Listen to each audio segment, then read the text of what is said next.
আসসালামু আলাইকুম সম্মানিত দর্শক শ্রোতা।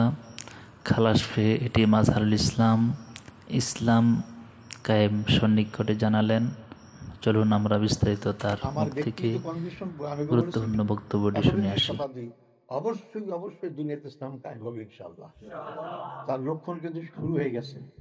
যত বিরোধীরা আমাদের বিরুদ্ধে লড়াই করবে তত আমাদের খুশি হওয়া উচিত যে লড়াই শুরু হয়েছে, মানে আমাকে গণতেছে, আমি একটু এগিয়ে যাচ্ছি।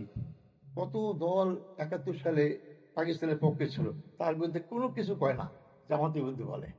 যত এগিয়ে যাবো তারাও বলে, তাই না? কেন? আমাদের মোকাবিলা করার মতো তার কোনো আদর্শ নাই।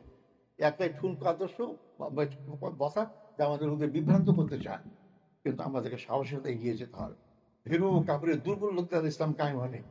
আপনার ইসলামী বিপ্লবের পথে শেষ পাতায় পৃষ্ঠা পড়ে দেখবেন, যার মহানবী বলেছেন যে এই আন্দোলনের ওই যে ভীরু কাপড় এরা টিকতে পারবে না। যারা বাতাসের প্রতিকূলে যাওয়ার মধ্যে ক্ষমতা রাখে, শক্তি রাখে, তারই ইসলামী টিকে তারা শক্তি অর্জন করতে পারে। এই জন্য অল্প যে ঠুনকো বাতাসের মতো আমাদেরকে পড়ে গেলে হবে না, শক্ত গাছে দাঁড়াতে হবে ইনশাল্লাহ। তাহলে আমাদের বিজয় অবশ্যই হবে। আল্লাহ আমাদের অবশ্যই বিজয় দান করবেন। সেই বিজয়ের দলে আপনারা সামিল হন।